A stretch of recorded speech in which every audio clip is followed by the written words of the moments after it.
Today I'm going to show you what to do if you are unable to hear voice memos. As you can see here, if I press play, there is no sound coming off of this. So I recently ran into this issue, which is why I'm making this tutorial, just as a reminder for myself as well. But the first thing you can do is right click down here and hit sound settings. Just make sure these are basically what you want it to be.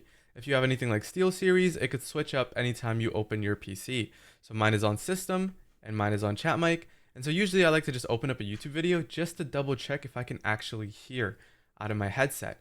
So after that's confirmed and you know that's not the issue, you can always go ahead and open up the volume mixer. So here you can just search for Telegram in specific and make sure that it's attached to the output device you want it on. So if that didn't help, then usually the problem is within Telegram itself. Sometimes it could be in your settings, but my issue was I couldn't hear this because this was off. I didn't even know this was a thing. So I believe there's a keyboard shortcut that kind of triggers this to turn off.